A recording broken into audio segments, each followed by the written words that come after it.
자, 이번엔 민주통합당의 박용진 대변인 연결해서 자세한 얘기 또 들어보도록 하겠습니다. 전화 연결합니다. 안녕하세요. 네, 안녕하세요.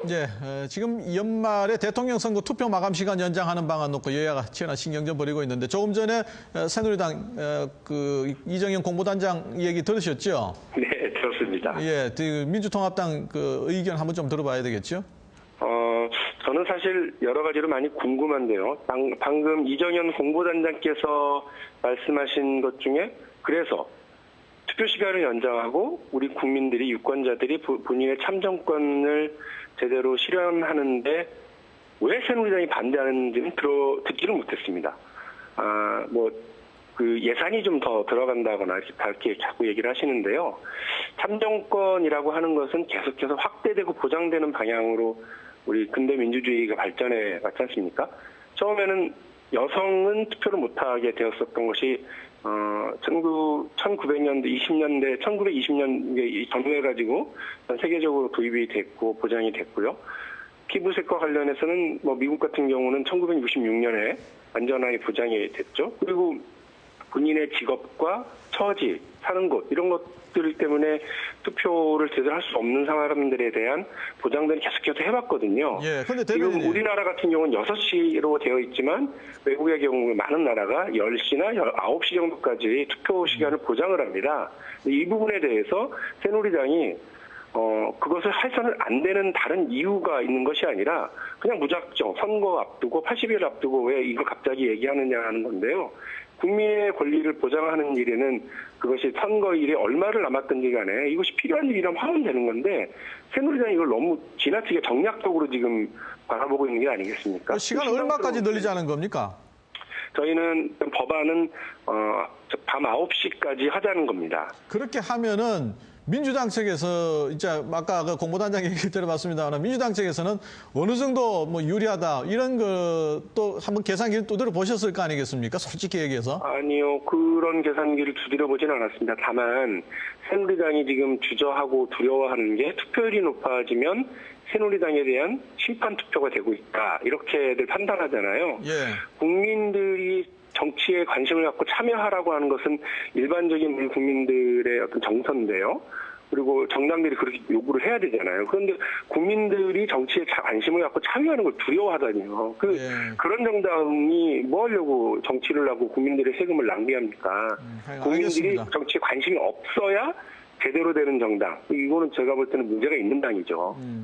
자, 인선에 대해서 여쭤보겠습니다. 윤여준 전 환경부 장관 영입을 두고 지금 강금실 전 장관 포함해서 또 이제 청와대 홍보수석 지내신 분이죠. 조기숙 교수도 그렇고 상당히 비난 여론이 많이 일고 있습니다. 어떤 걸 노리고 윤 전 장관 영입했다고 봐야 됩니까? 내부에 우리 갈등이 없을 수는 없다고 봅니다. 윤여준 장관이 그동안 보여왔던 행보와 또 그분이 점했던 위치를 생각해 보면 이번에 인선과 관련해서 여러 갈등과 비판이 있을 수 있다고 생각해요. 그런데 문재인 후보가 윤여준 전 장관을 직접 만나고 선대위에 발탁을 하고 영입하게 된 가장 큰 이유는 윤여준 장관이 그래도 합리적 보수, 합리적 중도 이런 것을 표방해왔던 분이기 때문에 통합적인 행보로 보시는 게 적절하다고 생각합니다. 그리고 그분이 그분과 함께 이제 추미애 민주통합당 최고위원을 또 이렇게 같이 국민통합 추진위원장으로 모셨는데 그 의미는 지역, 그다음에 지역과 계층 그리고 본인이 보수든 진보든 이런 것들을 뛰어넘는 국민 통합의 어떤 흐름들을 보여주는 상징적인 조치라고 받아주셨으면 좋겠습니다. 예. 자, 지지율 얘기도 한번 해보죠. 지금 호남 지역 쪽에서 이 문재인 후보가 사실 안철수 후보한테 많이 밀리고 있거든요. 예, 이거에 대한 대책 지금 민주당 측에서는 어떤 대책들 지금 강구를 하고 있습니까?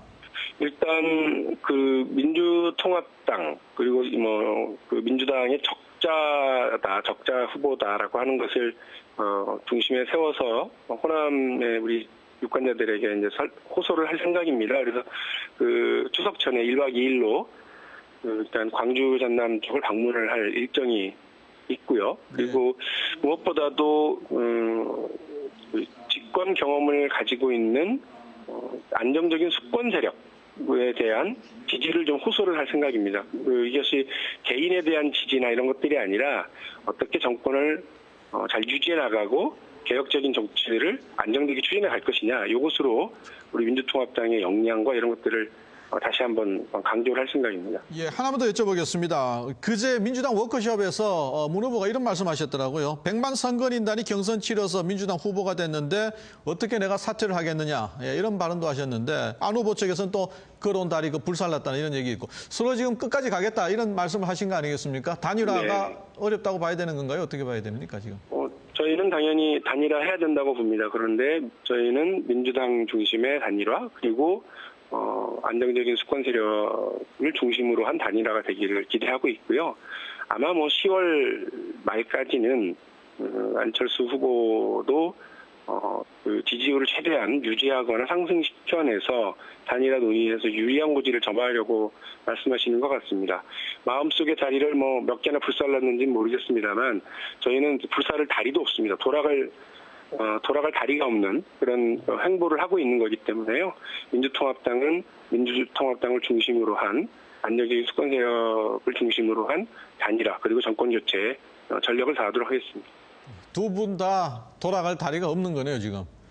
그만큼 이제 배수의 진을 치고 열심히 하겠다 이런 말씀이신 것 같습니다. 자, 민주통합당의 박용진 대변인이었습니다. 고맙습니다. 예, 감사합니다.